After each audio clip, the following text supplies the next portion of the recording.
So very good evening, all the participants. Today we'll be covering from section 15 to section 20, and we'll have some discussion on how to prepare for the examination. So I've shared some questions with Pooja Vasudeva ji and Himanshu Malik ji, and Himanshu Malik ji had excellently compiled those questions in a nice format. So that will also be taken up by Pooja Vasudeva ji. So now, first things first, section 15.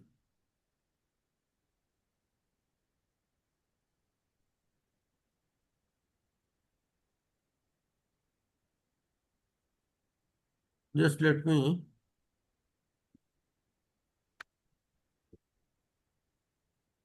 share the screen.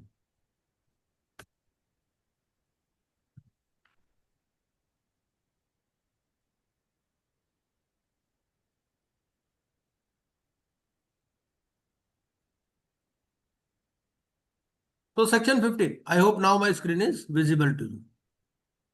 Is it visible? Yes, sir. So section 15. Section 15 क्या बोलता है? Section 15 बोलता है public announcement of CIRP, कि भाई सबको पता चल जाए कि इस कंपनी की सीआईआरपी शुरू हो गई है। अब ये बंदा आईसीयू में पहुंच गया, इसको डिस्टर्ब नहीं करना, ठीक है। बट मान लीजिए किसी को इस पब्लिक अनाउंसमेंट का पता ही नहीं चला, then what will happen? Suppose there is somebody who doesn't notice this public announcement because it will be done in newspapers only. Then what will happen? And whether, in addition to the public announcement, individual intimation is also necessary. So these are some of the questions, and if there is any penalty for false or misleading claims. So these are some of the issues which we will be seeing in this section. So section 15, let us read the section first and then we'll go to the regulation. So section 15 says the public announcement of the CIRP process under the order referred to in section 13 shall contain the information namely. So the information is given. What is the information to be given in the public announcement? We will see whether there is any format also. Yes, there is a format. So name and address of the corporate debtor under the CIRP, name of the authority with which the corporate debtor is incorporated or registered. It could be MCA or some other authority. The last date for submission of claims as may be specified. Details of the IRP who shall be vested with the management, because people will be interacting with this IRP only, because management powers of the management stand suspended and be responsible for receiving the claims, penalties for false or misleading claims, and the date on which the corporate insolvency resolution process shall close, which shall be 180th day from the date of the admission of the application under section 7, 9 or 10 as the case may be. And the public announcement under the section shall be made in such manner as may be specified. So we have to see the regulation also.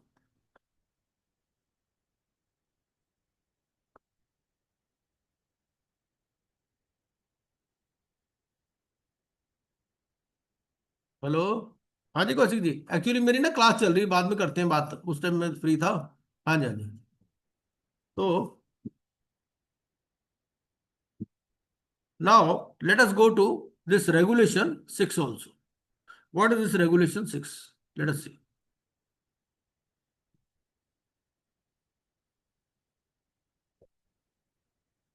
Because this section 15 में क्या बोलता है? As may be specified. और specified में क्या है? Specified में आपको रेगुलेशन पर ले जाता है। ये रेगुलेशन कि पब्लिक अनाउंसमेंट कब करना है? When is to be made public announcement? Within 3 days.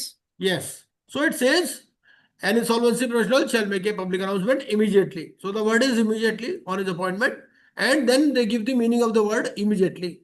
So they say immediately means not later than 3 days from the date of his appointment. Okay. I asked you one question. Suppose somebody does not read the advertisement because it says it has to be given in English newspaper and one regional language newspaper.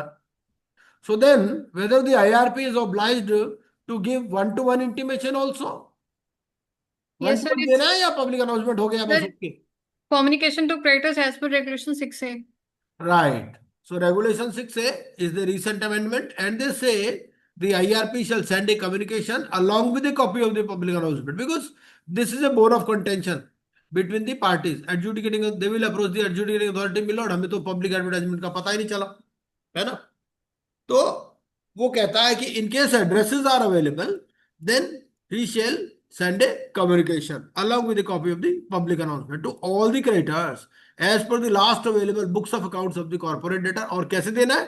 Through post और electronic means, wherever the information for communication is available. अगर information available है, अगर information available नहीं है तो क्या होगा? Suppose this information is not available, their addresses, email IDs are not available, फिर क्या होगा? So then public announcement is deemed to be Yes. So sufficient. then there is a deeming fiction that the public announcement shall be deemed to be communicated to such creditors. ठीक? Yes. Now ये public announcement करना कैसे है? कौन सा form है इसके लिए? Form A, sir. फॉर्म ए है. और कहाँ कहाँ पब्लिश करना है इसको? In two newspapers, English and one regional language newspaper, and it has to be given on website of CD as well as of the board. Right. So now suppose the regional language is Hindi, ठीक है? मान लो UP है, UP state में regional language Hindi है. अब एक IRP ने क्या किया कि हिंदी के पेपर में इंग्लिश का ऐड दे दिया, इंग्लिश का में एडवर्टाइजमेंट दे दी, इंग्लिश में पब्लिक अनाउंसमेंट कर दिया. तो whether it is valid public announcement? No, sir. नहीं. तो रीजनल लैंग्वेज का मतलब ये है कि it has to be regional language only. ठीक है? अगर कहीं कर्नाटक में देना है तो वहां की जो भी लैंग्वेज है, कर्नाटक, कन्नड़ा या जो भी है, तो उस पे उसमें देना है. एक दो बार ऐसा हुआ कि उसने क्या किया कि वो जो रीजनल लैंग्वेज न्यूज़पेपर में भी इंग्लिश में ही ऐड दे दिया, तो it is not proper compliance. ठीक है? वाइड सर्कुलेशन होना चाहिए at the location of the audit bureau of circulation आता है न्यूज़पेपर का, वहां से पता चल जाता है कि which is having wide circulation. ऐसा नहीं कि ऐसे पेपर में ऐड दे दो जो दो चार ही कॉपी छपती हो. वाइड सर्कुलेशन भी होना चाहिए. Yes. और कहां देना है?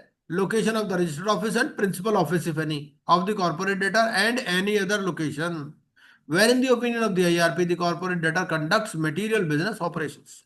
ठीक है? अब एक सिटी है, उसके 4 प्लांट्स हैं, 4 सिटीज में है, तो कहां कहां ऐड देनी है उसको? 4 सिटीज है, 4 सिटीज में उसके 4 प्लांट्स. ठीक है? तो वो कहां कहां कहां देगा पब्लिक अनाउंसमेंट? जहां सबसे ज्यादा बिजनेस होता है, या चारों में, या सिर्फ रजिस्टर्ड ऑफिस में? कहां देगा वो पब्लिक अनाउंसमेंट? सर जहाँ सबसे ज्यादा एम्प्लॉयज एंड वर्कर्स वगैरह हो. हाँ, वो जहां पर भी material business operation. Now it is the description of the IRP. उसको देखना है कि business basically what is the idea. We have to see the logic behind this public announcement. The logic behind this public announcement is that those who have supplied the goods or services, or those who have given a loan to the company, they may come to know that this company is into CIRP and they should be able to file their claims. This is the logic. है ना? भाई जिसको भी company से पैसा लेना है उसको पता चल जाए भाई इस कंपनी की CIRP शुरू हो गई, वो अपना क्लेम फाइल कर दे. That is the basic purpose. तो उस हिसाब से करना है. अगर फॉरेन में भी कोई ब्रांच है तो क्या करना है? फॉरेन में भी देना है या नहीं देना है? भाई कोई ऐसी कंपनी भी तो हो सकती है ना जिसकी कोई फॉरेन ब्रांच हो, तो उस केस में क्या करेंगे? फॉरेन में देना है या नहीं देना है ये पब्लिक अनाउंसमेंट? अगर मटेरियल बिजनेस ऑपरेशंस है तो देना है. ठीक है? on the website if any of the CD, on the website if any designated by the board for the purpose. State. Sir, just one question. Sir, Yes, one yes, question. please. Sir, with regard to the materiality part, you mentioned material. So Right. what could be the criteria to The determine whether material this- could be on the basis of turnover, maybe on the basis of production, maybe on the basis of segment reporting. That may depend. Actually, that is something, actually everything cannot be provided in the law. So if something is material, then of course it has to be given. So it could be on the basis of, say, segment reporting. So if a company is doing segment reporting, then based on the location of the plants, based on the location of the various offices, so they can give this public announcement. Sir, It is there basically any the discussion. Sir, is there any judicial pronouncement that in case suppose if a creditor has not registered his claim, the courts have, I mean, the tribunals have allowed that the claim need to be considered, even if there is a delay in Yes, yes, yes. submitting the In claim. the law itself, it has been provided. We will see in the regulations itself. So when we will read the submission of claims, we will read about it. Okay, sir. So claims can be submitted even 7 days prior to the date of the meeting where the resolution sir. plan is to be discussed. Yes, sir. So a lot of leverage is available. But then it has to be decided by the COC. We will read about it in detail. State where claim forms can be downloaded or print from, as the case may be. Offer choice of 3 insolvency professionals identified under Regulation 4A to act as AR of creditors in each class. ठीक है, तीन इसी public announcement में 3 insolvency professionals का नाम दे देना है कि जो एज AR कंडक्टर, उनमें से एक सेलेक्ट होगा. Provide the last date for submission of proofs of claim, which shall be 14 days from the date of appointment. And the applicant shall bear the expenses of the public announcement, which may be reimbursed by the committee to the extent it ratifies. ठीक. अब हम regulation 4A भी पढ़ लेते हैं इसके साथ में कि रेगुलेशन 4A क्या बोलता है. ये हमारा रेगुलेशन 4A है. 4A हमारा है रिगार्डिंग ऑथराइज्ड रिप्रेजेंटेटिव. तो क्या कहता है रेगुलेशन 4A? ये है रेगुलेशन 4A. तो सबसे पहले तो ये है कि we have to see, we have to examine the books, है ना. IRP shall examine the books. On an examination of books of account and other relevant records of the CD, the IRP shall ascertain as certain classes of creditors if any. ठीक है, कि class of creditor है या नहीं है. And where it is defined? It is defined in regulation 2. अगर आप regulation 2 देखें तो regulation 2 में defined है कि class of creditors क्या है. ठीक है. So class of creditors means a class with at least 10 financial creditors. ठीक है. Under clause B of subsection 6A of section 21 and the expression creditors in a class shall be construed accordingly. ठीक है, कम से कम 10 financial creditor होने चाहिए. और कहां लिखा है? Clause B of subsection 6A of section 21.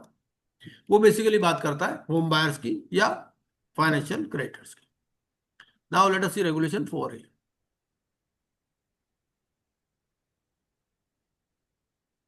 ये है regulation 4A.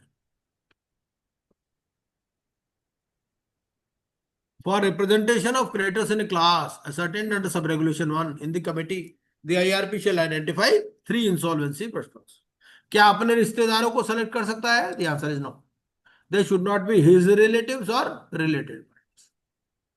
Having their addresses as registered with the board in the state or union territory, as the case may be, which has the highest number of creditors in the class as per their addresses in the record of the corporate data. इसने क्या किया? सबसे पहले तो ये देखा कि class of creditor है भी या नहीं. There could be a class of creditors in a company, there may not be a class. उसके लिए क्या है? At least there should be 10 financial creditors in the class to constitute a class. अब वो creditors they may be spread over various cities, various states. तो ये देखेगा कि कौन सी स्टेट या यूनियन टेरिटरी के highest number of creditors.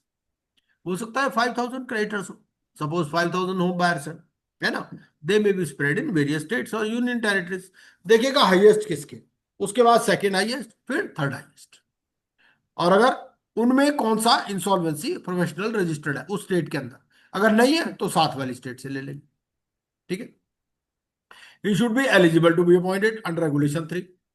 Eligible भी होना चाहिए एंड विलिंग भी होना चाहिए. ठीक है. The IRP shall obtain the consent of each insolvency professional identified under sub-regulation 2 to act as the authorized representative of creditors in the class in Form AB. तो Form AB के अंदर ये जो है एक ही consent ले ले. अब एलिजिबिलिटी की बात करता है, तो एलिजिबिलिटी आपको दी गई है रेगुलेशन नंबर 3 में. तो रेगुलेशन नंबर 3 क्या बोलता है? ये है रेगुलेशन नंबर 3, एलिजिबिलिटी.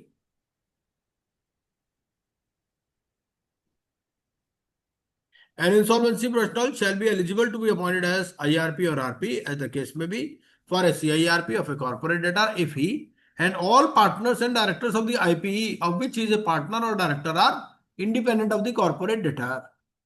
ठीक है. वो भी और जो उतने भी पार्टनर या डायरेक्टर है वो इंडिपेंडेंट है. किससे? CDC। और इंडिपेंडेंट कब माना जाएगा? पहला, if he is eligible to be appointed as an independent director. अगर मान लो उसी डायरेक्टर को, उसी इंसॉल्वेंसी प्रोफेशनल को अगर हमने इंडिपेंडेंट डायरेक्टर अपॉइंट करना होता तो क्या कर सकते थे? If the answer is yes, then he can become an insolvency professional, not a related party of the corporate debtor. जो 524 में रिलेटेड पार्टी की डेफिनेशन है, he should not be a related party of the CD, और is not an employee और proprietor और partner. Employee भी नहीं होना चाहिए, प्रोपराइटर भी नहीं होना चाहिए, पार्टनर भी नहीं होना चाहिए। किसका? Of A firm of auditors और सेक्रेटरियल ऑडिटर्स इन प्रैक्टिस और cost auditors of the corporate data, और ऑफ ए लीगल और consulting firm that has or had any transaction with the corporate data amounting to 5% or more of the gross turnover of such firm in the last 3 financial years। मतलब एक आदमी है, मान लीजिए suppose there is a chartered accountant, now he has qualified this insolvency professional examination also, he was auditor of the CD 10 years ago, now whether he can be appointed as IRP or RP? Yes, sir. हाँ, उसमें कोई बार नहीं है, ठीक है। ये Yeah. आपको देखना है in the last 3 financial years. अच्छा, ये जो 5% का क्राइटेरिया है, कैन एनीबडी एक्सप्लेन कि व्हाट इज दिस क्राइटेरिया 5% और more of the gross turnover of such firm?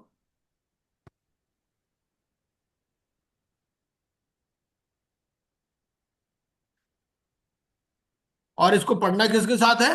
इसको पढ़ना है इसके साथ, एम्प्लॉय, पार्टनर और प्रोपराइटर।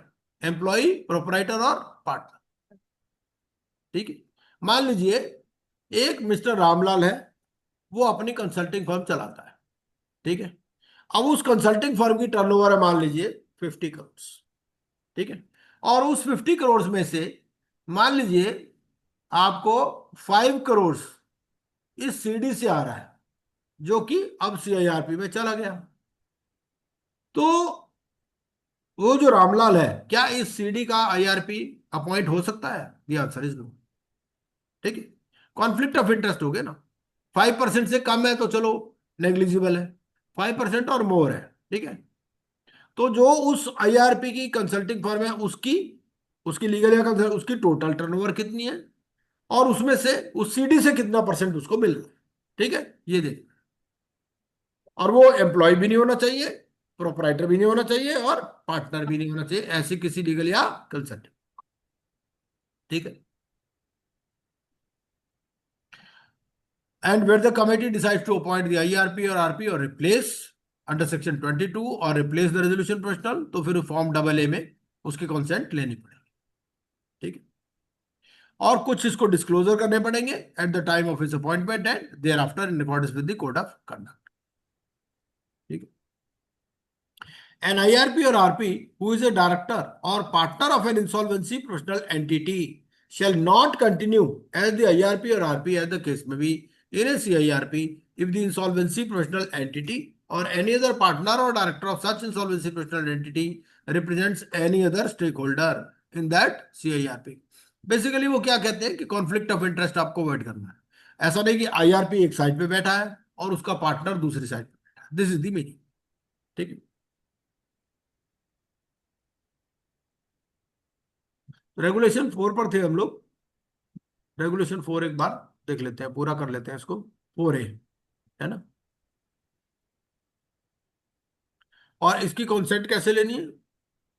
इसकी कॉन्सेंट लेनी है फॉर्म AB के अंदर, AB में। ठीक है। ये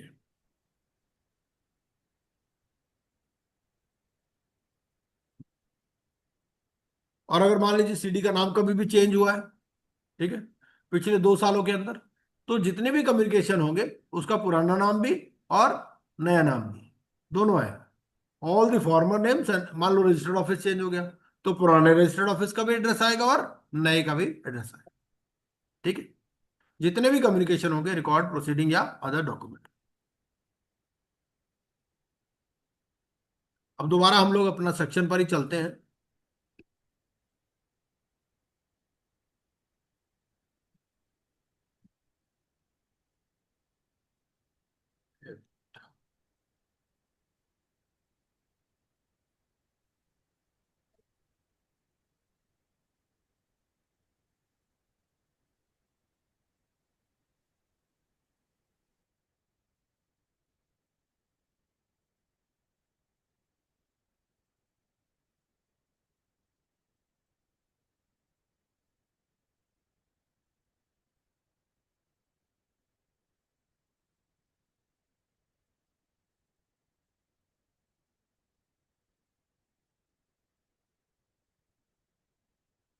ये कुछ इसमें इशू आ रहा है पीपीटी में, कोई बात नहीं, 1 मिनट लगेगा, मैं दोबारा से शेयर करता हूँ।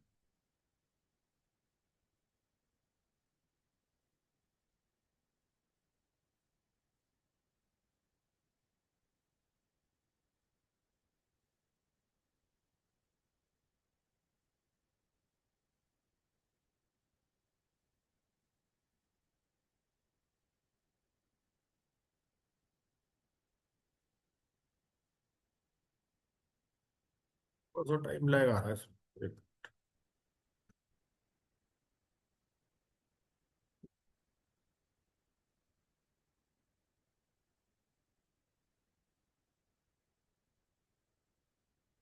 मैं इसको बंद ही कर देता हूँ फिलहाल, वो इसको बाद में कर लेंगे।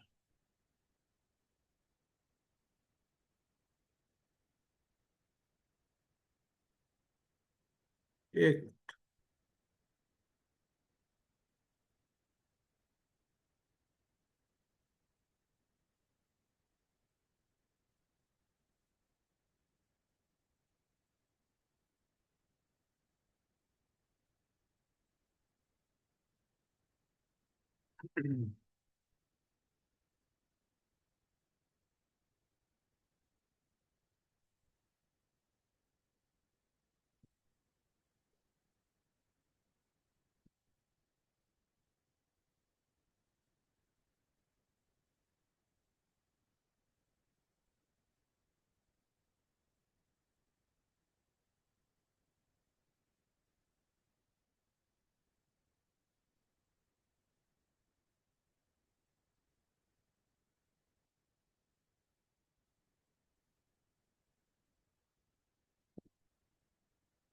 एक मैं जरा दोबारा कर देता हूँ।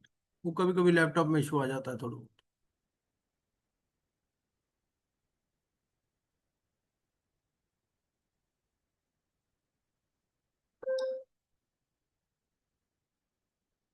तो ये हो गया हमारा सेक्शन 15। अब हम चलते हैं सेक्शन 16 पर।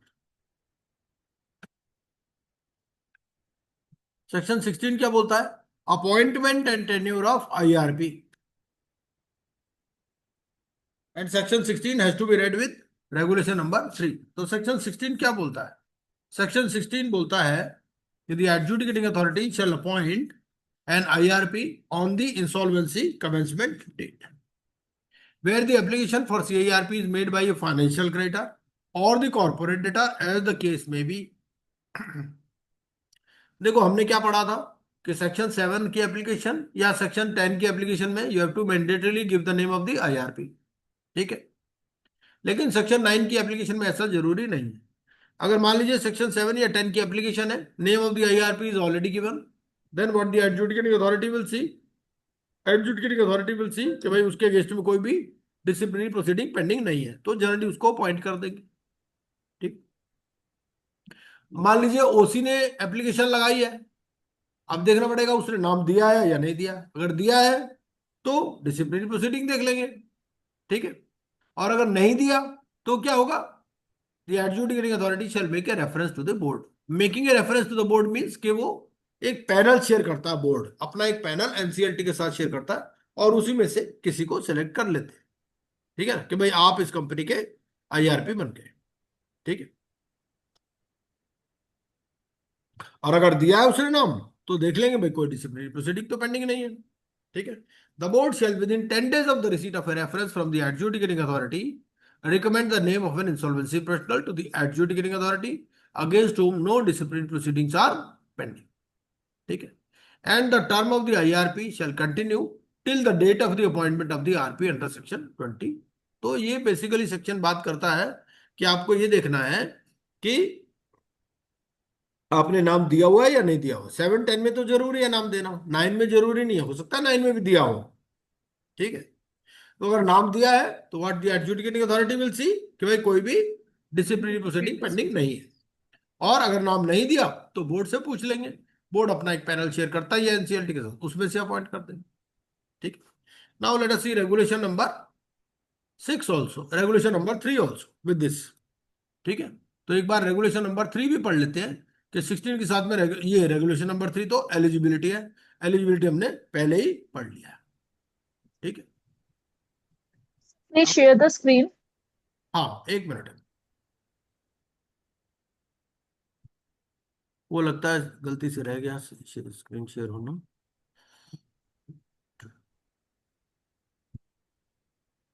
हम्म,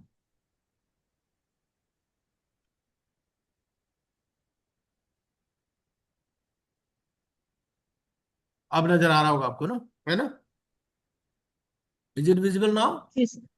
जी सर। हाँ 17, 17 क्या बोलता है? Management of affairs of the corporate debtor by the IRP. कि अभी जो सीडी के अफेयर्स है कौन मैनेज करेगा? आईआरपी। IR. ठीक है, from the date of the appointment of the IRP the management of the affairs of the corporate debtor shall vest in the IRP. ठीक है, powers of the board of directors और partners as the case में भी shall stand suspend. देखो board suspend नहीं हुआ, क्या suspend हुआ है? उसकी पावर्स। ठीक है, and B exercised bye the IRP. The officers and managers of the corporate data shall report to the IRP and provide access to such documents and records of the corporate data as may be required by the IRP। वो उसको जो information चाहिए देनी पड़ेगी। ठीक है, और 17 को हमने पढ़ना है किसके साथ? रेगुलेशन नंबर 4 के साथ। फाइनेंशियल इंस्टीट्यूशंस जैसे बैंक रिकॉर्ड मेंटेन कर रहे हैं तो वो क्या करेंगे? They shall also act on the instructions of the IR. ठीक है, in relation to such accounts and furnish all information relating to the corporate data available with them to the IRP. The IRP vested with the management of the corporate data shall। अब जो भी काम करते, देखो अभी तक क्या हुआ, कंपनी चला रहे थे, कौन चला रहे थे? डायरेक्टर्स। अगर मान लो पहले कोई साइन करना होता तो कौन करते थे? डायरेक्टर। अब कौन करेगा? अब ये आईआरपी करेगा। ठीक है, लेकिन कंपनी अभी एग्जिस्टेंस में है, it is still a going concern, तो in the name and on behalf of the CD जितनी भी डीड्स हैं, रिसीट्स हैं, डॉक्यूमेंट्स हैं, जो भी उसको एक्शंस लेने हैं। ठीक है, and have the authority to access the electronic records of the corporate debtor. तो उसके इलेक्ट्रॉनिक रिकॉर्ड्स जहां पर भी हैं उनसे भी ले सकता है। Have the authority to access the books of account record and other relevant documents of the corporate debtor available with government authorities, statutory auditors, accountants and such other persons. Be responsible for complying with the requirements under any law. ठीक है, तो जो भी law की compliances हैं, ITR भरनी है, form 10 ने भी भरना है, जो कुछ भरना है सब इसी को भरना है। आईआर ठीक, जीएसटी की रिटर्न भरनी है। अब इसको हमारे को पढ़ना है सेक्शन 17 को रेगुलेशन नंबर 4 के साथ। तो एक बार रेगुलेशन नंबर 4 भी देख लेते हैं।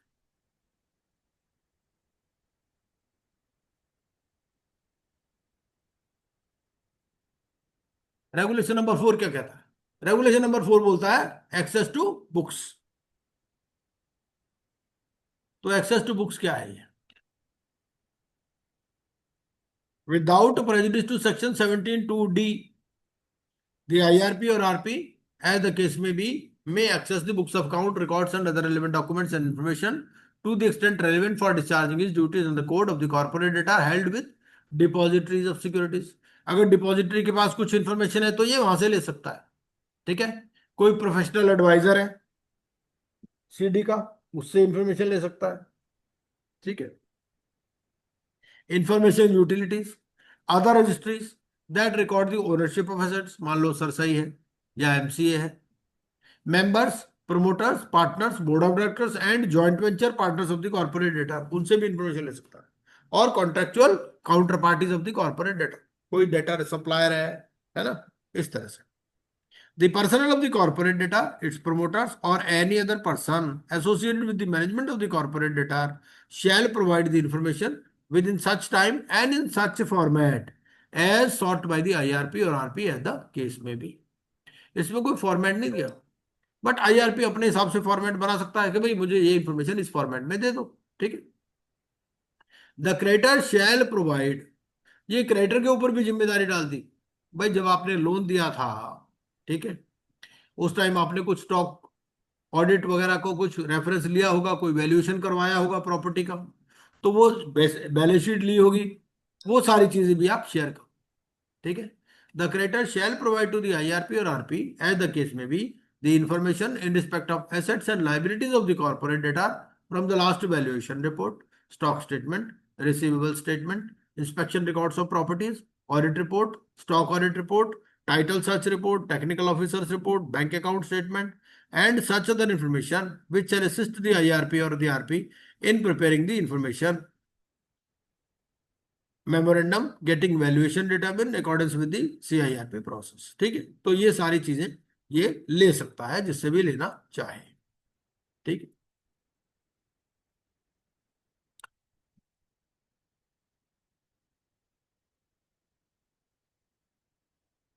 ये हमारा था section 70. Now section 18, duties of the IRP. Duties क्या क्या है? सेक्शन 17 में हमने देख ली पावर्स, और अब हम देख रहे हैं duties. Duties of the IRP, और इसको पढ़ना है हमें रेगुलेशन 7 to 15 के साथ. तो IRP को क्या क्या करना है? पहले, he has to collect all the information relating to assets, finances and operations of the corporate debtor for determining the financial position of the corporate debtor, including information relating to business operations for the previous 2 years. वो पिछले 2 साल के accounts को analyse करेगा. ठीक है, financial and operational payments for the previous 2 years, list of assets and liabilities as on the initiation date. Initiation date क्या है? Date of filing of the application. And such other matters as may be specified. Receive and collate all the claims submitted by creditors to him pursuant to the public announcement. Constitute a committee of creditors. Monitor the assets of the corporate debtor and manage its operations until a resolution personnel is appointed by the committee of creditors. तो एक किस्म से monitor करेगा कब तक? जब तक कि RP अपॉइंट नहीं हो जाता by the committee of creditors. ठीक, उसके अलावा file information collected with the information utility, take control and custody of any assets over which the corporate debtor has ownership rights. तो जिसकी भी ओनरशिप CD की है, ये क्या करेगा? उसका कस्टडियन कंट्रोल ले लेगा. ठीक है, assets over which the corporate debtor has ownership rights which may be located in a foreign country, assets that may or may not be in the possession of the corporate debtor, tangible assets whether movable or immovable, intangible assets including intellectual property, securities including shares held in any subsidiary of the corporate debtor, financial instruments, insurance policies, assets subject to the determination of ownership by a court or authority, and to perform such other duties as may be specified by the board. ठीक है, और इसके अंदर assets में क्या नहीं आएगा? If some assets are owned by third party and which are in the possession of the CD. ठीक है, held under trust or under को मान लो बेलमेंट पे कोई चीज आई हुई है इस कंपनी के पास, इस कंपनी की है नहीं, तो उसका तो नहीं लेगा ना. यार, assets of any Indian or foreign subsidiary of the corporate debtor and such other assets as may be notified by the central government. तो ये हमारा था सेक्शन 18. अब सेक्शन 18 को हमने पढ़ना है किसके साथ? रेगुलेशन नंबर 7 to 15 के साथ. तो एक बार रेगुलेशन नंबर 7 to 15 भी देख लेते हैं कि रेगुलेशन नंबर 7 to 15 क्या बोलते हैं. ये है हमारा रेगुलेशन नंबर 17, क्योंकि इसमें एक ड्यूटी क्या बताई? To receive and collate the claims.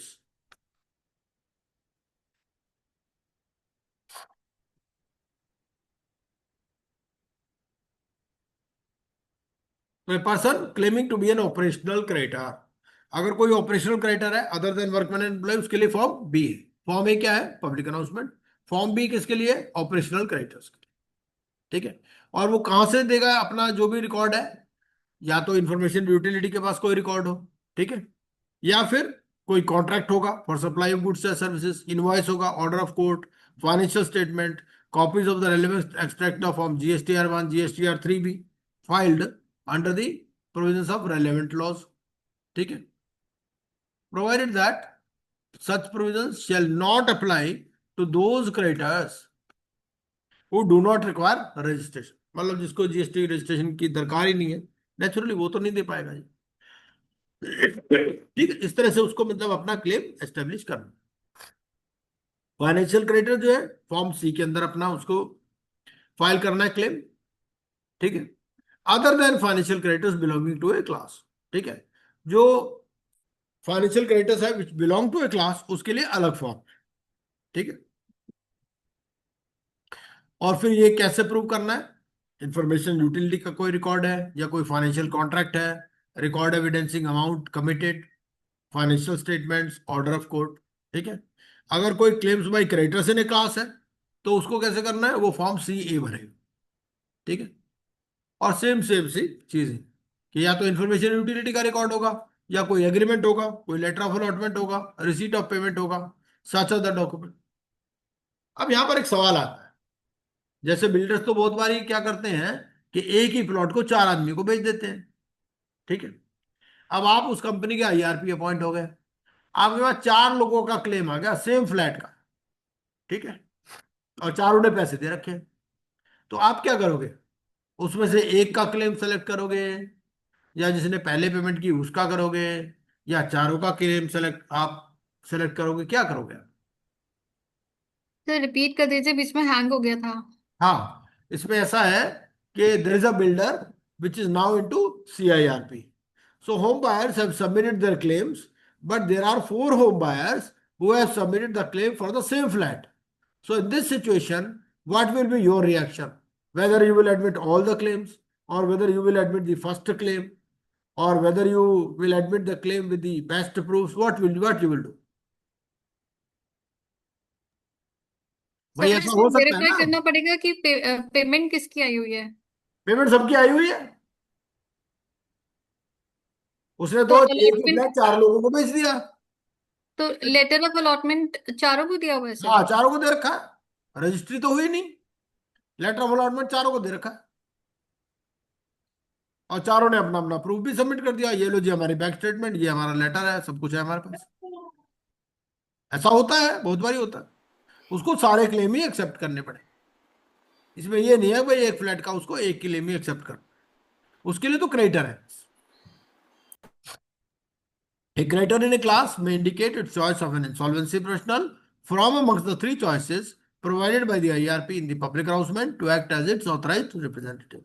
वो तीन नाम दिए होंगे, तीन में से एक को सेलेक्ट करना है। वर्कमैन एंड एम्प्लॉयज के लिए फॉर्म नंबर डी है। ठीक है।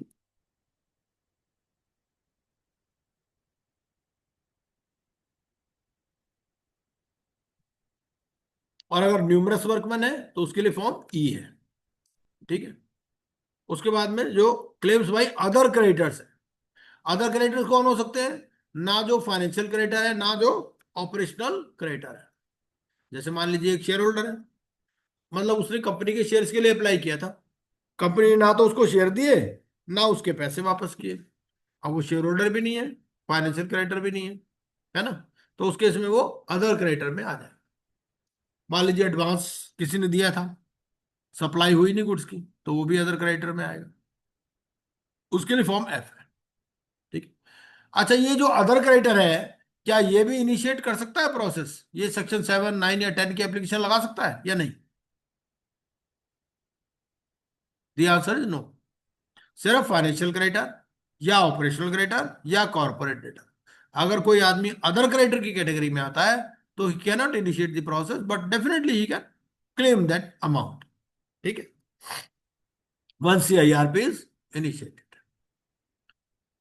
उसके बाद में substantiation of claims, the IRP और the RP as the case may be may call for such other evidence or clarification as he deems fit from a creditor. Cost of proof कौन bear करेगा, cost जो creditor है वो bear करेगा। ठीक है। Submission of proofs of claim, अब submission of proofs of claim ये जो आ रहा था कि भाई कब तक करना है उसको, सबसे पहले तो हमारा 14 डेज का पीरियड है। ठीक है। लास्ट जो डेट मेंशन्ड है पब्लिक अनाउंसमेंट में वो क्या होती है, 14 डेज। लेकिन अगर मान लो कोई 14 डेज में नहीं कर पाया यस तो क्या होगा, विद इन 90 डेज, सर, या 90 days। up to the date of issue of request for resolution plans, or 90 days whichever is later। ठीक है। या तो आरएफआरपी की डेट तक या 90 डेज whichever is later, यहां तक कर सकते हैं। ठीक है। और अगर 90 डेज के बाद में सबमिट किए तो उसके लिए उसको रीजंस देने हैं फॉर डिले। अच्छा, मान लीजिए वो तब तक भी नहीं कर पाया तो क्या होगा, 90 तो डेज में फिर भी नहीं भैया किया। रेजोल्यूशन प्लान के लिए हाँ जो मीटिंग उसकी अप्रूवल की हो रही है, हाँ 7 days पहले तक कर सकते हैं, लेकिन right. In the case condonation application has to be filed by the RP.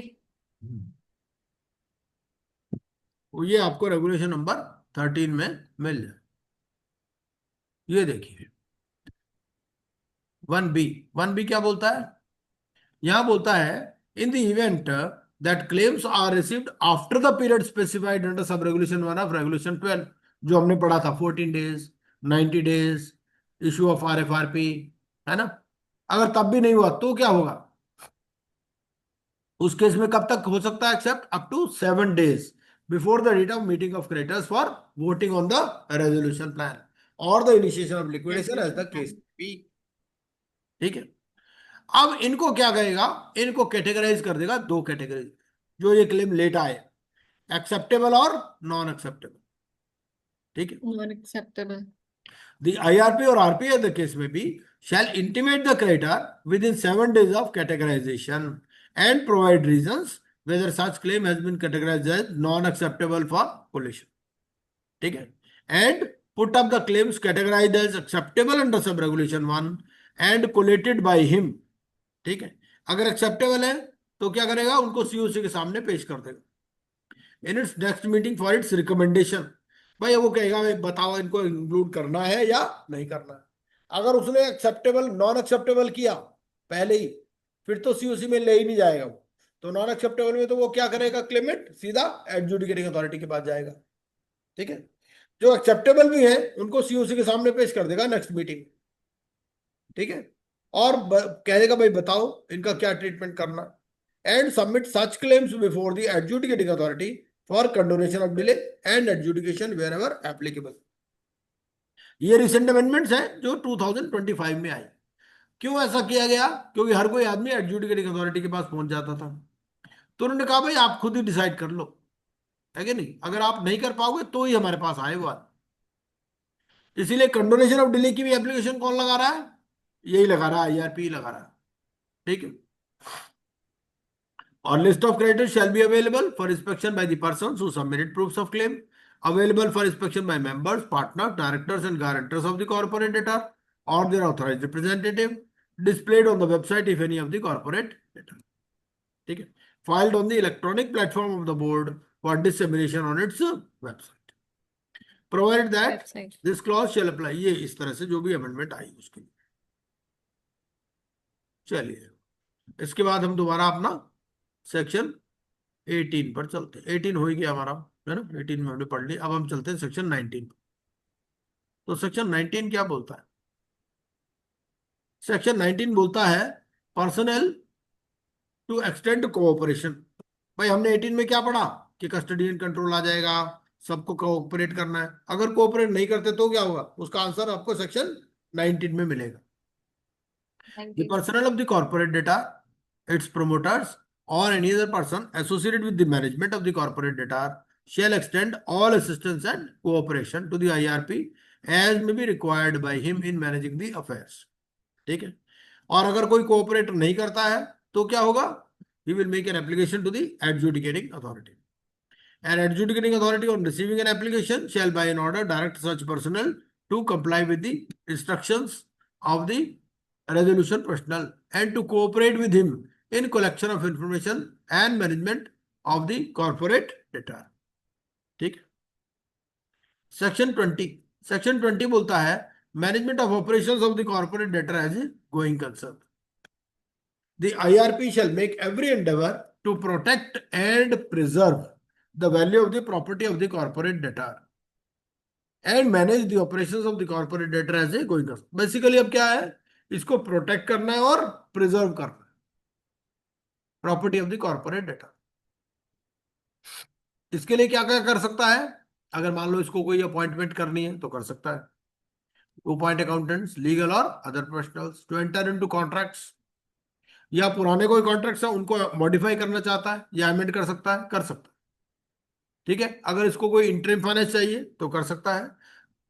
To raise interim finance, provided that no security interest shall be created over any encumbered property of the corporate debtor without the prior consent of the creditors whose debt is secured over such encumbered property। भाई company ने तो पहले से ही loan ले रखा है, encumbrance created है, क्या उसी प्रॉपर्टी पर दोबारा लोन ले सकता है? द आंसर इज यस, लेकिन उसकी कॉन्सेंट लेनी पड़ेगी, प्रायर कॉन्सेंट। ठीक है, जिसका डेट सिक्योर्ड है। और कॉन्सेंट लेने की जरूरत कब जरूरत नहीं है? Prior consent. अब देखो, provide that no prior consent of the creditor shall be required where the value of such property is not less than the amount equivalent to twice the amount of the debt. मतलब क्या? मतलब ये है कि loan लिया हुआ है 100 करोड़ का, उस प्रॉपर्टी की वैल्यू है 500 करोड़, ठीक है, 200 करोड़ तक उसके लिए छोड़ करके बाकी 300 करोड़ के ऊपर पेरी पेसू चार्ज क्रिएट करके वो लोन ले सकता, ठीक है।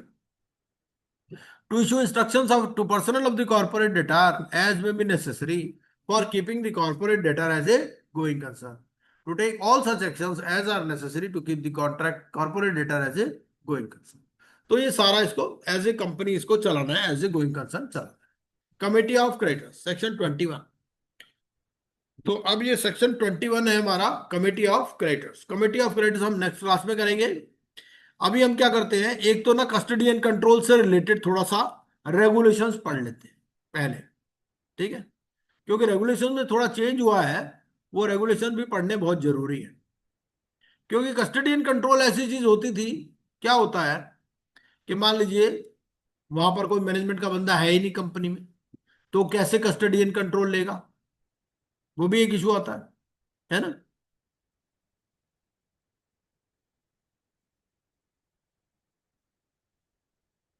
और असिस्टेंस एंड कोऑपरेशन की बात है, रेगुलेशन नंबर 3 है, ये भी देख लेते हैं। रेगुलेशन 3 ये पहले पढ़ते हैं। रेगुलेशन 3 ये क्या बोलता है? रेगुलेशन 3 ये बोलता है assistance and cooperation by the personal of the corporate debtor, ठीक है। द आईआरपी और आरपीए द केस में भी shall take custody and control as specified under this regulation from the personnel of the corporate debtor, ठीक है, its promoters or any other person, ठीक।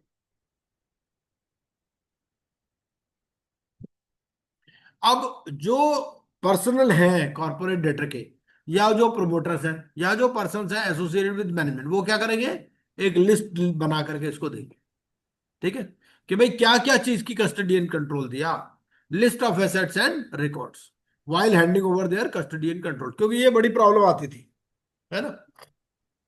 And the IRP और RP may after taking such custody and control if deemed necessary identified persons in whose position these assets and records will be held. भाई वो अपनी जेब में तो रखेगा नहीं, है ना, तो वो आइडेंटिफाई करेगा भाई इसकी कस्टडी एंड कंट्रोल इस आदमी के पास रहेगी, ठीक है। मैनेजमेंट की पावर तो है नहीं, तो जो अकाउंटेंट है या जो कुछ भी है उनके पास, ठीक है। अच्छा, मान लीजिए कोई रिकॉर्ड या एसेट हैंडेड ओवर हुआ ही नहीं, तो क्या होगा, where any asset or record has not been handed over or the list has not been provided. मान लो मैनेजमेंट ही नहीं है वहां पर, मैनेजमेंट जेल में पड़ी है, तो क्या करना पड़ेगा, इसको खुद ही लिस्ट बनानी पड़ेगी, ठीक है। द आईआरपी और आरपी द केस में भी shall himself prepare a list of assets and records while taking custody and control, and the IRP or RP may after taking such custody and control if deemed necessary identify persons in whose possession these assets and records will be. Yes. Each list of assets and records under sub-regulation 2 and 3 shall be signed by the parties present and by at least 2 individuals. तो 2 witnesses भी इसमें होने चाहिए, ठीक है, जो भी parties present है और 2 इंडिविजुअल्स जो कि विटनेस हो, who have witnessed the act of taking control and custody, ठीक है।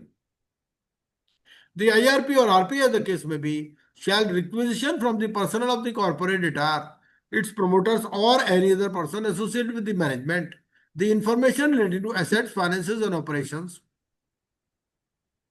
which were required to be maintained by the corporate debtor but have yet not been handed over. भाई उसके पास accounts है आईआरपी के पास, उसके पास बैलेंस शीट है, तो ये क्या करेगा, ये उनसे पहले मांगेगा कि देखो जी आपकी बैलेंस शीट में इतने व्हीकल आ रहे हैं, ये व्हीकल यहाँ पर कहाँ है, यहाँ तो कोई नजर नहीं आ रहा है ना, लैंड इसमें नजर आ रही है बैलेंस शीट में आपकी, या फिक्स्ड एसेट्स रजिस्टर कहाँ है आपका, वो लैंड कहाँ पर है, वो प्लांट एंड मशीनरी कहाँ पर है, वो उनसे रिक्वेजिशन करेगा, ठीक है। Assets which are recorded in the balance sheet or in any other records and whose custody has not yet been handed over. Cash in hand आ रहा है, कैश इन हैंड आ रहा है आपका 5 लाख रुपए, कैश इन हैंड दो भाई। An application made under subsection 2 of section 19 क्योंकि 19.2 में हमने क्या पढ़ा, 19.2 में पढ़ा कि आप एप्लीकेशन लगा सकते हो। एप्लीकेशन लगाने से पहले ये सारे काम करने हैं आपको, ठीक है। सबसे पहले आपको एक लिस्ट बनानी है, दोनों पार्टीज के साइन होने चाहिए, दो विटनेस होने चाहिए। अगर कोई रिकॉर्ड उसने नहीं दिया जो बैलेंस शीट में है, उसको आप रिक्वेजिशन करो, मतलब उससे मांगो कि भाई आपके बैलेंस शीट में है, यहाँ नहीं है, कहाँ है, ठीक है। और जब आप एप्लीकेशन लगाओगे तो उसमें क्या करोगे, shall show presence of such asset or record, कि भाई ये देखो मैंने तो मांगा था रिक्वेजिशन में, लेकिन इन्होंने नहीं दिया। And absence of such asset or record in the list of assets and records taken in control and custody. तो ये चीजें आपको जब कंट्रोल एंड कस्टडी लेनी है तो ध्यान में रखना है। क्योंकि अगर आप 19.2 की एप्लीकेशन लगाओगे तो एडजुडिकेटिंग अथॉरिटी आपसे पूछेगी कि भाई आपने लिस्ट बनाई थी कंट्रोल एंड कस्टडी के टाइम पे, विटनेसेस के साइन कराए थे, आपने ये पूछा था कि भाई बैलेंस शीट में है एसेट्स और यहाँ क्यों नहीं है, या आप सीधा हमारे पास आ गए, ठीक है। तो इसके लिए ये रेगुलेशंस में दे दिया कि भाई ये सारे काम इसको करने हैं, ठीक है।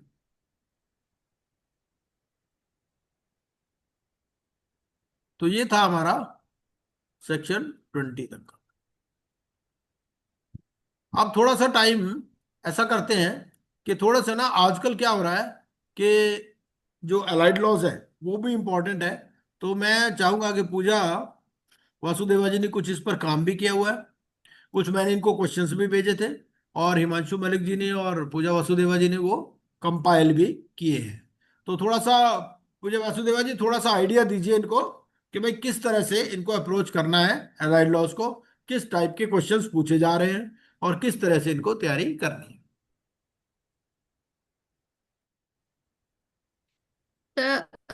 Should start from allied laws ना, हाँ अलाइड लॉज, हाँ जी। please.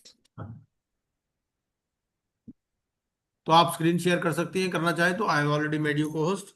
तो थोड़ा सा ये भी आइडिया हो जाएगा कि भाई अलाइड लॉज की तैयारी करनी कैसे, ताकि साथ के साथ वो लोग भी जैसे जैसे टाइम मिले थोड़ा थोड़ा उसको भी पढ़ते रहे।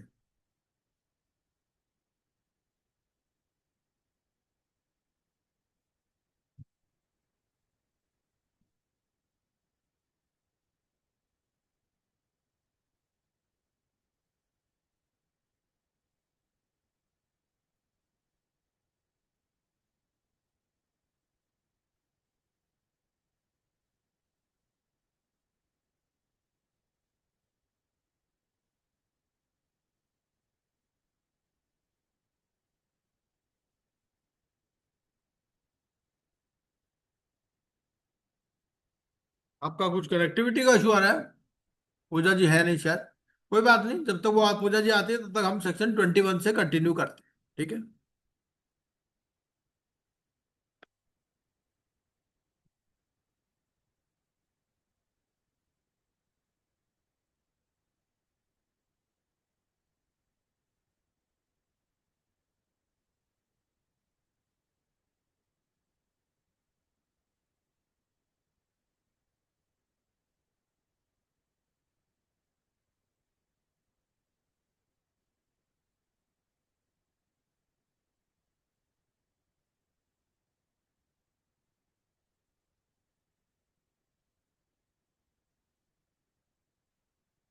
आ गए पूजा जी।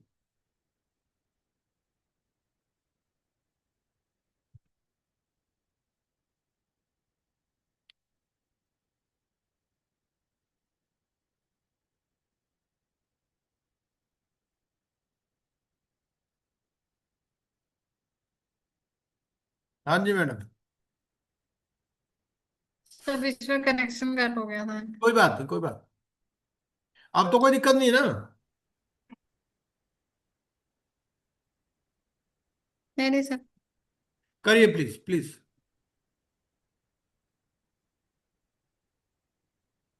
क्यों साथ साथ इसकी भी तैयारी जरूरी है, अलाइड लॉज वाली भी ना। इसमें भी क्या हो गया है, थोड़ा लेवल बढ़ा दिया इन्होंने।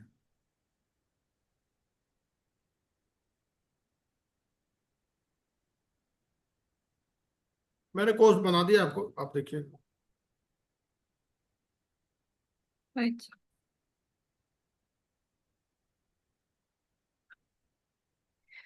Allied laws में sir basically we are getting three type of questions hmm. that may be related to timelines, may be related to penalty clauses or appeal provisions. So first of all,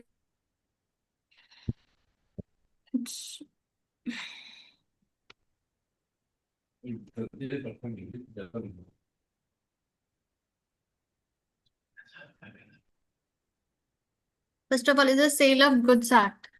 हाँ, एक बार screen share कर दीजिए अगर possible. So it's हाँ बोलिए। अगर कोई issue है तो नेक्स्ट क्लास में कर सकते हैं, कोई जरूरी नहीं आज ही करना अपने को, जैसा आपको ठीक लगे। मेरे को लगता है कुछ नेट का इशू है, कोई बात नहीं, ऐसा करते हैं कि आज हम सेक्शन 21 से आगे पढ़ लेते हैं, ठीक है ना, अगली क्लास में कर लेंगे। उनका ना कनेक्टिविटी का इशू आ रहा है, मुझे ऐसा लग रहा है, कोई बात।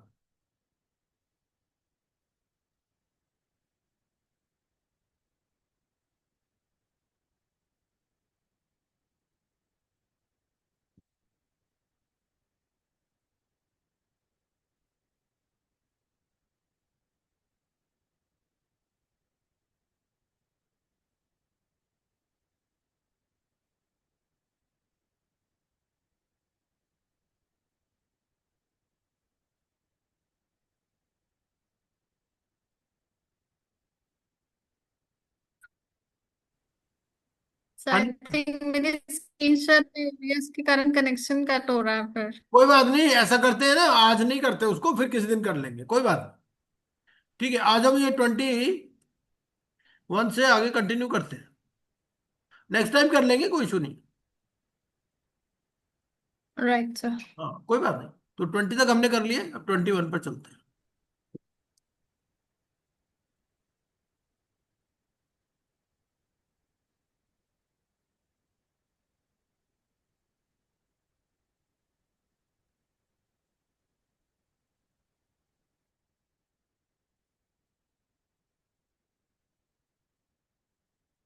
ये है 21, ठीक है जी, कमेटी ऑफ क्रेडिटर्स। तो अब ये मेरी स्क्रीन नजर आ रही होगी आपको, है ना, committee of creditors the IRP shall. अब उसने क्या किया, क्लेम्स इनवाइट कर लिए, क्लेम्स कोलेट कर लिए, टाइमलाइन भी हमने देख ली, कौन से फॉर्म में क्लेम आने वो भी देख लिया। उसके बाद में क्या करेगा, he will constitute a committee of creditors.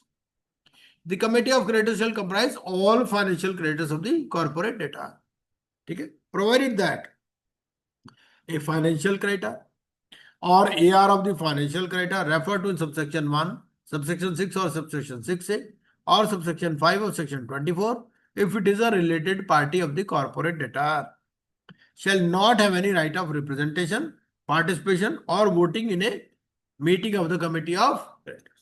तो जो related party है उसको ना तो right of representation है, ना right of participation है, ना ही right of voting, ठीक है।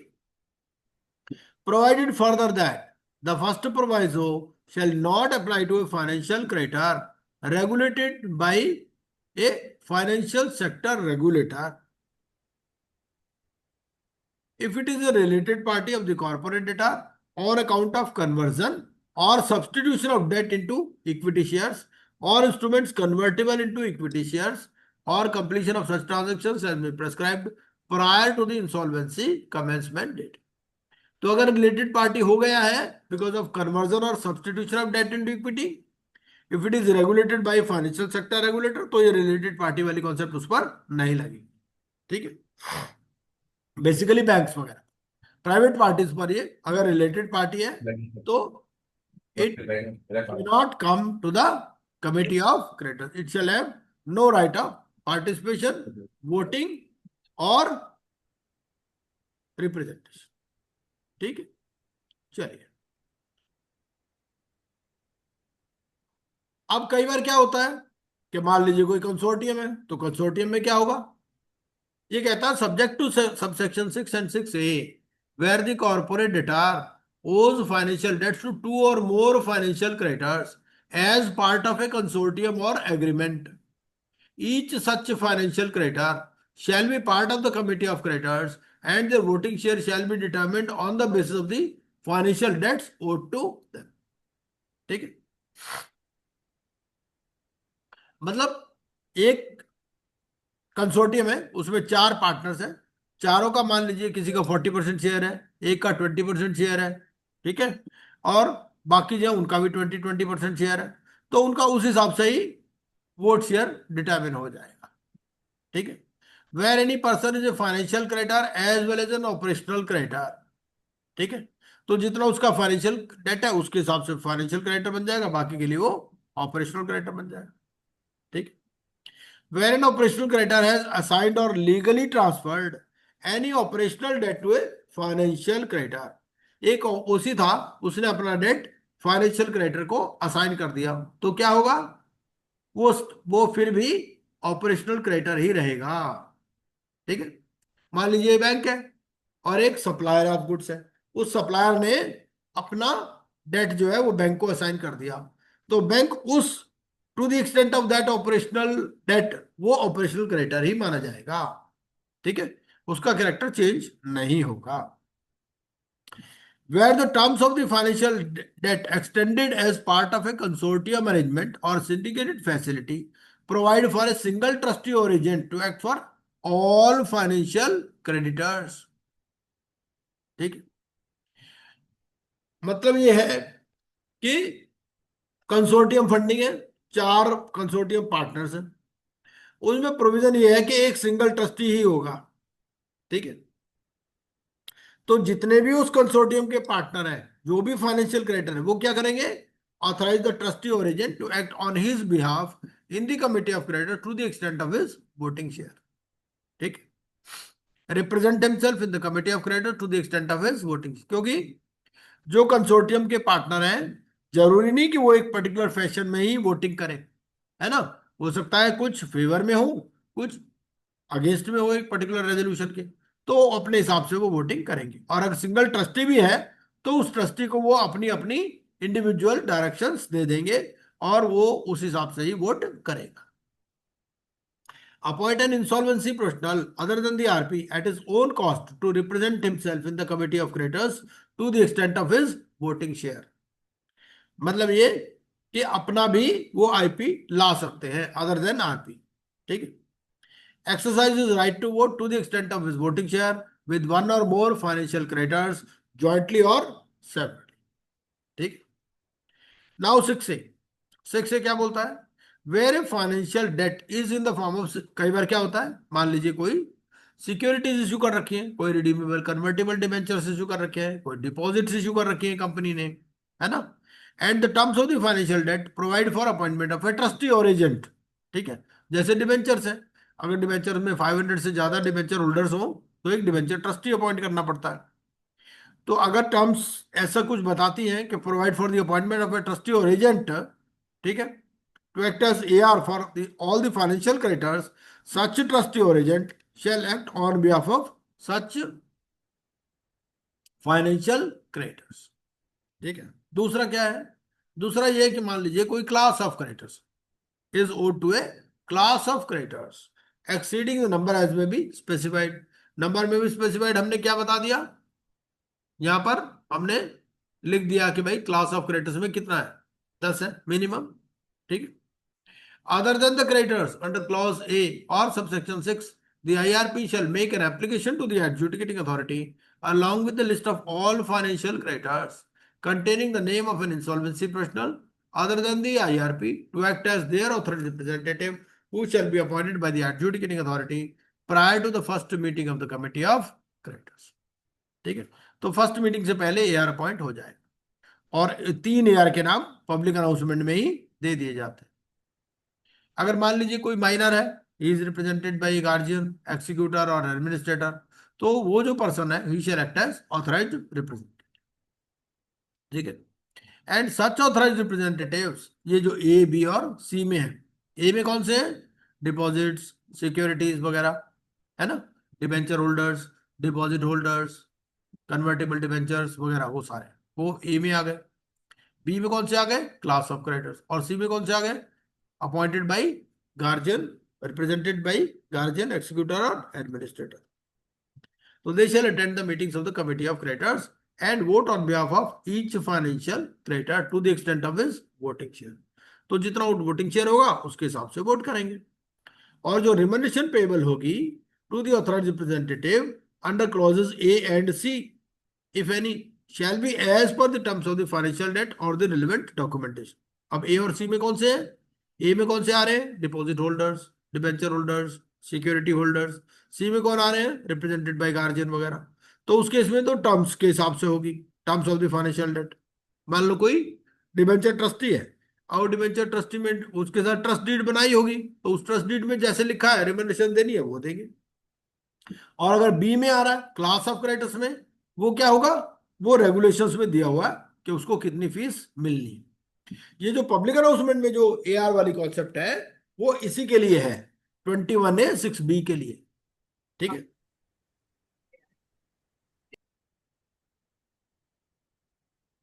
The board may specify the manner of voting and the determining of the voting share in respect of financial debts covered under subsection 6 and 6A. ठीक है. Save as otherwise provided in this code, all decisions of the committee of creditors shall be taken by a vote of not less than 51% of voting share of the financial creditors. ठीक है. तो normal decision कैसे ले जाएंगे? Not less than 51%. Provided that where a corporate debtor does not have any financial creditor. मान लो कोई ऐसा है कि एक भी फाइनेंशियल क्रेडिटर नहीं है, तो उस केस में क्या होगा? The committee of creditors shall be constituted and shall comprise of such persons to exercise such functions in such manner as may be specified. वो रेगुलेशन 18 है, वहां पर दिया हुआ है कि कैसे वो अपॉइंट होगी. ठीक है. The committee of creditors shall have the right to require the RP to furnish any financial information in relation to the corporate debtor at any time during the CIRP process period. वो कभी भी COC वाले उससे कोई भी information मांग सकते हैं. ठीक है. और उनको देनी होगी with in period of 7 days. ठीक है. नाउ सेक्शन ये अपना 22, सेक्शन 22 क्या बोलता है? Appointment of RP. ठीक है. अब सीओसी कॉन्स्टिट्यूट हो गई. सीओसी में सीओसी बनाते टाइम क्या देखना है उसको? सबसे पहला कोई रिलेटेड पार्टी तो नहीं है. रिलेटेड पार्टी होगी तो वो सीओसी में नहीं आएगी. ठीक है. नॉर्मली फाइनेंशियल क्रेडिटर ही आएंगे. अगर फाइनेंशियल क्रेडिटर नहीं है तो क्या होगा? 18 largest operational creditors plus 1 representative of workman plus 1 representative of employees आएंगे. ठीक है. कई लोग पूछते हैं कि मान लीजिए एक ही फाइनेंशियल क्रेडिटर है, ठीक है, और 100 ऑपरेशनल क्रेडिटर है, तो क्या होगा? तो भी एक ही आएगा. ठीक है. सीओसी. अगर एक भी नहीं है तब फिर 18 लार्जेस्ट ऑपरेशनल क्रेडिटर्स आपको लेने. अगर एक भी फाइनेंशियल क्रेडिटर है जो अनरिलेटेड है तो फिर वही he will become part of COC. ठीक है. ऐसा ही रूल है. Appointment of RP. The first meeting of the committee of creditors shall be held with in 7 days of the constitution of the committee of creditors. ठीक है. तो पहली meeting कब होनी है? within 7 days. The committee of creditors may in the first meeting by a majority vote of not less than 66% of the voting share of creditors. तो आप 66% से क्या करेंगे? या तो कहेंगे भाई इसको ही बनाए रखो, ये जो आईआरपी है इसको ही आईआरपी बना दो, या फिर इसको रिप्लेस कर दो. दोनों ही चीजें कर सकते. कितना चाहिए vote? 66%. 6%. Where the committee of creditors resolves under subsection 2 to continue the IRP. ठीक है. तो एक तो उससे रिटर्न कॉन्सेंट ले लेंगे. ठीक है. फॉर्म AA में. And it shall communicate its decision to the IRP, the corporate debtor and the adjudicating authority. ठीक है. और अगर रिप्लेस करना है तो भी सीओसी एप्लीकेशन फाइल करेगी before adjudicating authority for appointment of proposed RP along with the written consent. और एडजुडिकेटिंग अथॉरिटी क्या करेगी? Shall forward the name of the RP proposed to the board for its confirmation and shall make such appointment after confirmation of the board. अगर board confirm नहीं करता उसका नाम with in 10 days, ठीक है, तो adjudicating authority shall by order direct the IRP to continue to function as the RP until such time as the board confirms the appointment. तो जब तक बोर्ड कंफर्म नहीं करता तब तक वो IRP ही कंटिन्यू करेगा एज अ. ठीक है. पर ये है कि मतलब ये सीट खाली नहीं रह सकती. ठीक है. 23 बोलता है resolution personal to conduct the CIRP process. Subject to section 27, the RP shall conduct the entire CIRP and manage the operations of the corporate data during the CIRP period, provided that the resolution personnel shall continue to manage the operations of the corporate data after the expiry of the CIRP period. ठीक है, मान लीजिए CIRP का period over हो गया, जैसे 180 days का period over हो गया, तो क्या होगा? क्या वो सीट छोड़ देगा? The answer is no. वो तब तक काम करता रहेगा या तो रेजोल्यूशन प्लान अप्रूव हो जाए या फिर लिक्विडेशन ऑर्डर पास हो जाए। ठीक है, the resolution personal shall exercise powers and perform duties as are vested or conferred on the IRP under this chapter. ठीक है, and in case of an appointment of a RP under subsection 4 of section 22, the IRP shall provide all the information। तो IRP उसको सारे information records दे देगा RP। ठीक है, section 24 बोलता है कि meetings of the committee of creditors, meeting कैसे होगी? ये मीटिंग वर्चुअली भी हो सकती है और फिजिकली भी हो सकती है। The members of the committee of creditors meet in person or by such electronic means as be specified.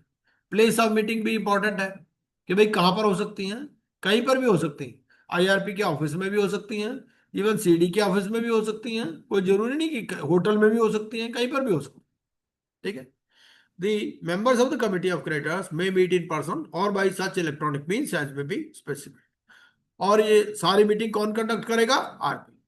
The resolution personal shall give notice of each meeting of the committee of creditors. ठीक है, अब notice किस किस को जाना है, ये important है। पहला, members of the COC, including authorized representatives referred to in subsection 6 and 6A and subsection 5. Members of the suspended board of directors or the partners of the corporate person as the case में, उनको भी notice जाएगा क्योंकि वो भी आएंगे। ठीक है, वोटिंग का राइट नहीं है उनके पास। ऑपरेशनल क्रेडिटर्स और their representatives if the amount of their aggregate duties not less than 10% of the rate. तो अगर ऑपरेशनल क्रेडिटर्स का भी जो मान लीजिए टोटल रेट 400 करोड़ का है और ऑपरेशनल क्रेडिटर का रेट 40 करोड़ या उससे ज्यादा है, तो उनका भी एक रिप्रेजेंटेटिव उस मीटिंग में आएगा। ठीक है, वोटिंग राइट नहीं होगा उसको, लेकिन वो आ सकता। ऐसे ही members of suspended board of directors जो है या पार्टनर, उनको भी मीटिंग का नोटिस जाएगा, लेकिन उनको राइट ऑफ रिप्रेजेंटेशन, पार्टिसिपेशन या वोटिंग नहीं रहेगा। ठीक है, वो बैठ करके चुपचाप बैठ के सुन सकते हैं कि भाई क्या डिसीजन लिए जा सकते हैं। उनको लगता है कोई डिसीजन कंपनी के अगेंस्ट में लिया जा रहा है तो एडजुडिकेटिंग अथॉरिटी को अप्रोच करेंगे। ठीक है, the directors, partners and one representative of operational creditors as referred in subsection 3 may attend the meetings of the committee of creditors but shall not have any right to vote in such meetings, provided that the absence of any such director, partner or representative of OC as the case may be shall not invalidate proceedings of such meeting। मान लीजिए वो आए नहीं meeting में, तो क्या meeting invalid हो जाएगी? The answer is no. ठीक है, subject to subsection 6, 6A and 6B of section 21, any creditor who is a member of the committee of creditors may appoint an insolvency professional। ठीक है, जो भी मेंबर ऑफ COC है वो अपना भी कोई इंसॉल्वेंसी प्रोफेशनल अपॉइंट कर सकता है। ठीक है, लेकिन उसकी कॉस्ट वो खुद बियर करेगा। ठीक, और वोटिंग कैसे होगी? वोटिंग आपकी होगी इन accordance with the vote share. देखो, जैसे ही क्लेम वेरीफाई कर लेता है ना, ये क्या करेगा, इसके पास क्लेम आएगी, IRP के पास क्लेम आ गए, डॉक्यूमेंट्स आ जाएंगे साथ में, उनसे ये वेरीफाई कर लेगा, कोलेट कर देगा। कोलेट करने के बाद में ये क्या करेगा कि उसको वोट शेयर असाइन कर देगा, है ना। और वोट शेयर वो चेंज भी हो सकता है। मान लीजिए वो पूरे डेट का प्रूफ नहीं दे पाया, तो जितने का प्रूफ उसने दे दिया उतना ही। और कोलेट का मतलब क्या है? ये कोई रिजेक्ट नहीं करता क्लेम्स को। IRP ये क्या करता है? दोनों चीजें मेंटेन करता है, क्लेम सबमिटेड और क्लेम्स एडमिटेड। ठीक है, each creditor shall vote in accordance with the voting share assigned to him based on the financial debts owed to such creditor. The resolution professional shall determine the voting share to be assigned to each creditor in the manner specified by the board. Or meetings of the committee of creditors shall be conducted in such manner as may be specified.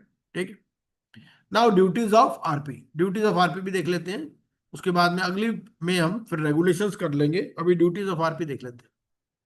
तो क्या duty है इसकी? To preserve and protect. IRP की duty में क्या लिखा था? To monitor and protect. यहां क्या लिखा है?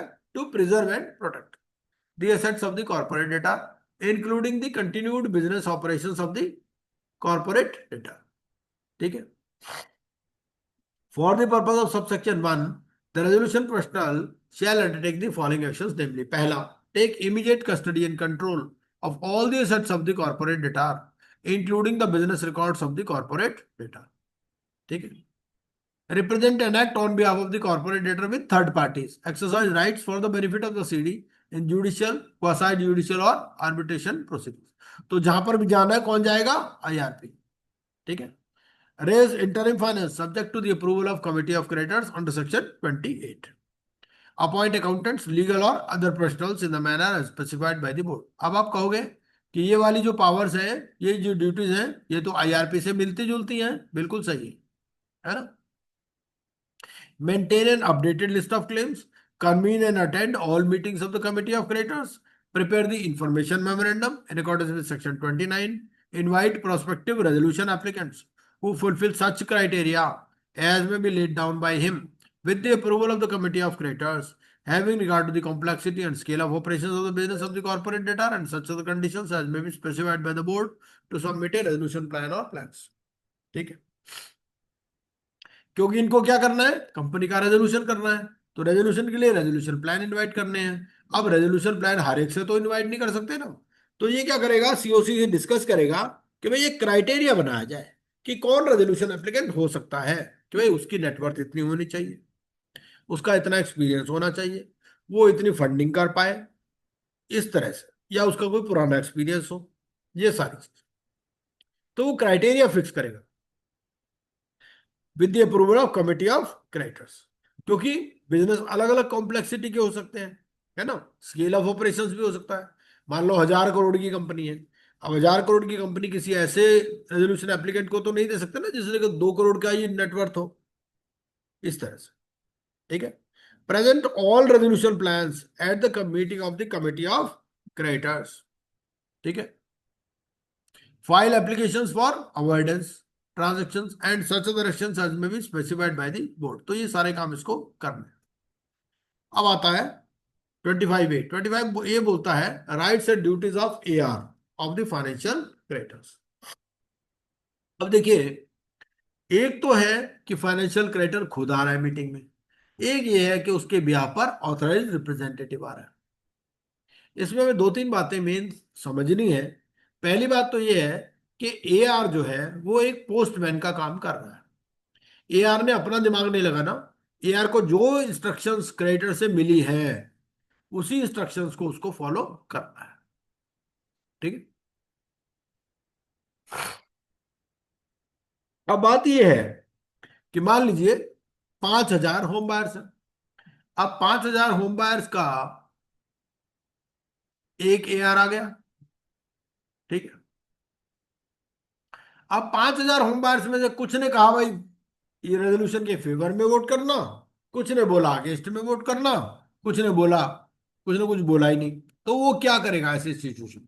ऐसी सिचुएशन का आंसर सेक्शन 25A देता है। सेक्शन 25A क्या कहता है? सेक्शन 25A अगर हम 3A पढ़ें तो 3A क्या बोलता है? 3A बोलता है कि भाई अगर क्लास ऑफ क्रेडिटर्स की बात है तो उसको क्या करना है? सबसे पहले तो देख लेना है कि कितने ने वोट किया है। ठीक है। और अगर मोर देन 50% ने जिस जिस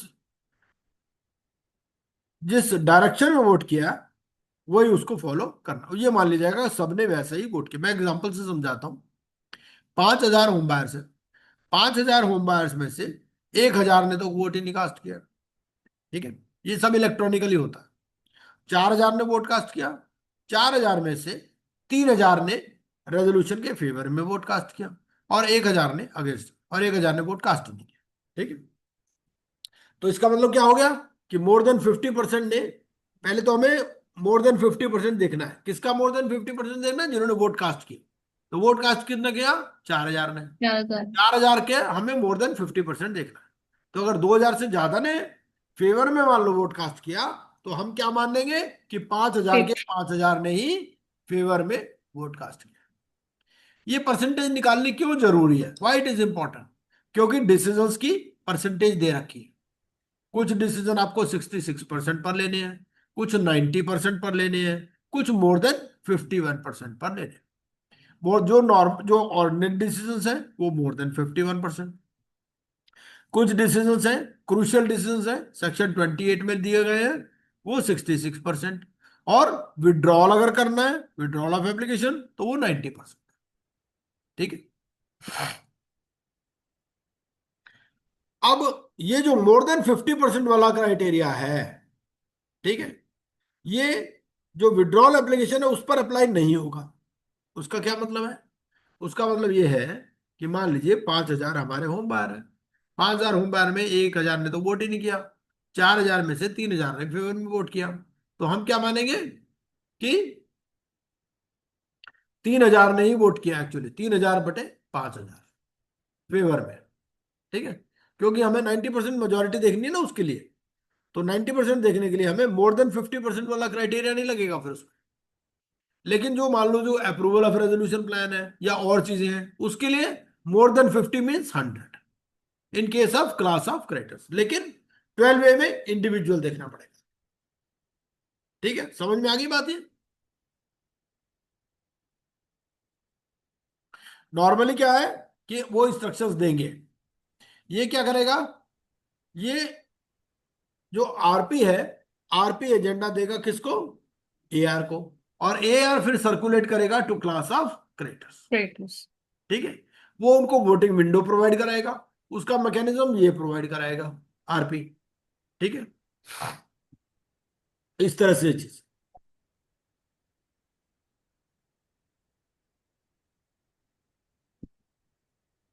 और अब मान लीजिए भाई क्रेडिटर ने कुछ बोला और एआर आके कुछ और अलग वोट कर गया, तो उसका क्या प्रूफ रहेगा? इसके लिए कहता है regulation, the authorised representative shall file with the COC any instructions received by way of physical और इलेक्ट्रॉनिक मींस। तो अगर जो एआर को इंस्ट्रक्शंस मिली हैं वो फाइल करेगा, ताकि ऐसा नहीं कि वो अपनी मर्जी चला जाए। ठीक है, from the financial creditor represents for voting in accordance therewith to ensure that the appropriate voting instructions of the financial creditor he represents is correctly recorded by the IRP or RP as the case may be। ठीक है, और electronic records का क्या मतलब है यहाँ पर? Electronic records का मतलब है कि as may be specified. Section 26 बोलता है कि application for avoidance of transactions not to affect proceedings, मतलब जो फ्रॉडुलेंट ट्रांजैक्शंस के लिए एप्लीकेशन लगानी है वो अलग है, सीआईआरपी प्रोसेस अलग है। ठीक है, उन दोनों का डिसीजन भी अलग अलग होगा। ऐसा भी हो सकता है कि रेजोल्यूशन प्लान पास हो गया और अभी अवॉइडेंस एप्लीकेशंस पर डिसीजन नहीं हुआ है ना, तो वो फिर रेजोल्यूशन प्लान में लिख देते हैं कि अगर कोई प्रॉपर्टी रिकवर होगी तो उसका क्या होगा, उस प्रॉपर्टी को कौन लेगा, उस प्रॉपर्टी को रेजोल्यूशन एप्लीकेंट लेगा, उस प्रॉपर्टी को सीडी लेगा कौन। ठीक है, सेक्शन 27 बोलता है कि रिप्लेस कर सकते हो आप आरपी को बाय कमेटी ऑफ क्रेडिटर्स किसी भी स्टेज पर। ठीक है, तो कभी भी आप उसको रिप्लेस कर सकते। जो 22 में तो फर्स्ट मीटिंग में आपने एक तो चॉइस मिलती है आपको फर्स्ट मीटिंग में कि आप आईआरपी को ही आरपी एलिवेट करोगे या नया बनाओगे। अब मान लीजिए 4 मीटिंग हो गई, ठीक है, 4 मीटिंग में वो आरपी चलता रहा, 5वीं मीटिंग में भी उसको आप रिप्लेस कर सकते हो, कभी भी रिप्लेस कर सकते हो 66% मेजॉरिटी से। ठीक है, और एडजुडिकेटिंग अथॉरिटी को लेते हैं कि एडजुडिकेटिंग अथॉरिटी बोर्ड से पूछ लेगी, नया अपॉइंट हो जाएगा। सेक्शन 28 बहुत इंपॉर्टेंट है, approval of committee of creditors for certain actions. वही कहता है कि कुछ एक्शंस ऐसे होते हैं इंपॉर्टेंट है जिसके लिए प्रायर अप्रूवल। देखो हमने क्या पढ़ा, हमने पढ़ा कि जो आईआरपी है या आरपी है यही मैनेज करेगा, सारी पावर इसके पास है, कोई भी कॉन्ट्रैक्ट करे, किसी को भी अपॉइंट करे, किसी को निकाले, सब काम ये आईआरपी आरपी कर सकता है। तो इसका भाई सीओसी की क्या पावर है? सीओसी की पावर सेक्शन 28 में दे रखी कि ये वाले जो अक्षर जो 28 में लिखे हुए हैं ये सीओसी के अप्रूवल, प्रायर अप्रूवल के बिना नहीं कर सकते, और अगर कर देगा तो क्या होगा, वो वॉइड हो जाएगा। ठीक है, क्या क्या एक्शंस है? रेज एनी, और इसके लिए परसेंटेज ऑफ अप्रूवल कितनी है? 66%। ठीक है, raise any interim finance in excess of the amount as may be decided by the COC in their meeting. COC decide कर सकती है कि भाई up to a certain point तो ये खुद इंटरिम फाइनेंस रेज कर सकता है, ठीक है, और उसके बियॉन्ड जो है सीओसी की अप्रूवल। अगर जो भी सीडी के एसेट्स हैं उसके ऊपर इसको कोई सिक्योरिटी इंटरेस्ट क्रिएट करना है तो उससे पहले सीओसी की अप्रूवल लेनी पड़ेगी, क्योंकि इसका काम क्या है, इसका काम है टू प्रोटेक्ट एंड प्रिजर्व। अगर ये इनकम्बरेंस क्रिएट कर देगा तो प्रोटेक्शन तो नहीं हुआ ना, वो तो एक्सपोजिशन हो गया, उसके लिए सीओसी की अप्रूवल जरूरी है, ठीक है। उसके बाद में अगर कोई कैपिटल स्ट्रक्चर चेंज करनी है आपको, ठीक है, अब कोई एडिशनल सिक्योरिटीज इश्यू करनी है, कोई नई क्लास ऑफ सिक्योरिटीज इश्यू करनी है, बाई बैक करना है, रिडेम्पशन करना है, उसमें if you want to change the ownership, give instructions to the financial institutions maintaining accounts of the corporate data for a debit transaction from any such accounts in excess of the amount as may be decided by the COC। क्योंकि bank account कौन operate कर रहा है, bank account तो RP operate कर रहा है, तो क्या आरपी कुछ भी अमाउंट निकाल सकता है? The answer is no। COC कहती है कि भैया इतने अमाउंट तक तो इसकी पावर पे डेबिट कर देना, उसके बियॉन्ड फिर सीओसी डिसाइड करेगी तब, ठीक है।